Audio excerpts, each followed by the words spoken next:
That's the thing about this city. I don't exist here. They say the city never sleeps, that's true.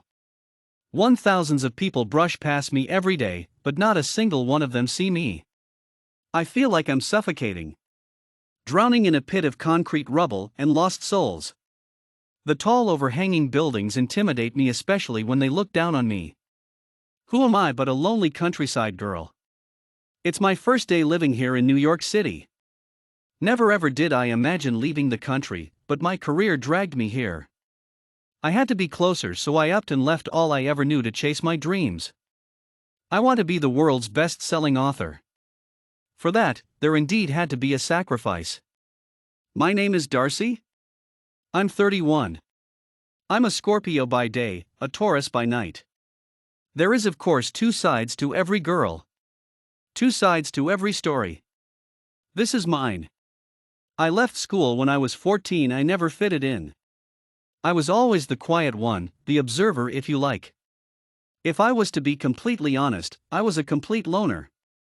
An alienated introvert trying to fit into a very extroverted environment. Every school morning, I would wake up to the choking sensation of anxiety. I hated it. After 2 years suffering internally, my papa finally decided he would take me out of mainstream school. He said I could help him out on the farm instead, learn life skills? That sort of thing. I was an only child, so it was just myself and my widowed papa. My mother died shortly after she gave birth to me. Papa could never find love again, so it was just us taking on the world. I was his little princess.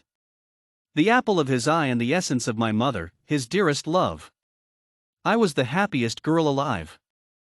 I used to sit amongst the hay bales, lost for hours in a world where you could be anyone you wanted. Books. That's the only place I wanted to be, so far deep into a story you completely lose touch with reality, and you're always the main character. My imagination grew wider and deeper with every book I read.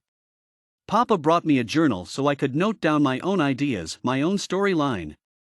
I did just that. The words would just flow through my pen and meet the paper in perfect harmony. I instantly knew that this is what I love. Creating, scripting, imagining, wordplay, tongue-twisting, riddles, falling in love with characters, being the character, creating worlds so imaginative that myself still falls for them even though I created them. Then it hit me, I'm not a reader, I'm a writer. Oh, how my body tingles with passion when I say that. Every morning as the sun jumped up over the hills to welcome us into daylight, I grabbed my pen and journal and raced the sun to the river. I am the only person inhaling this crisp, delightful fresh air for miles and miles.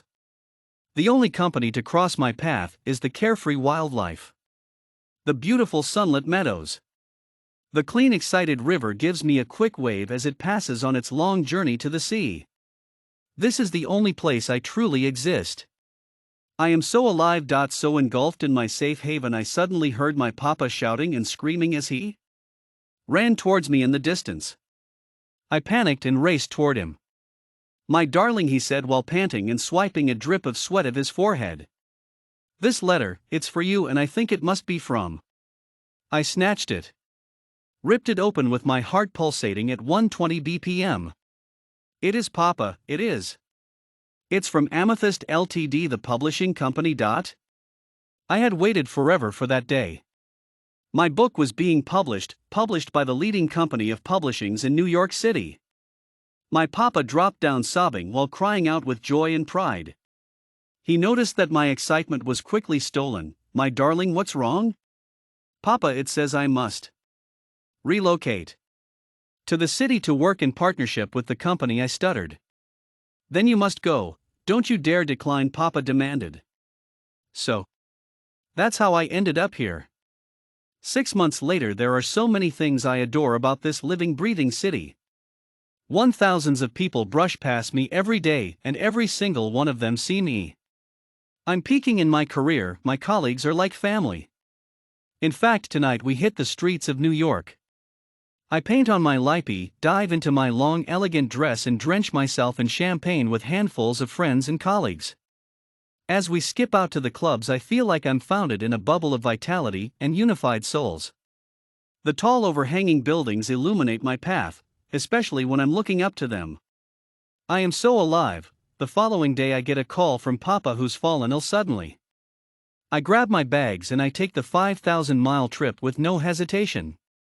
I arrive back home to the country and settle down with Papa for the evening. He's okay, I think he just wanted to see me. It's been a while.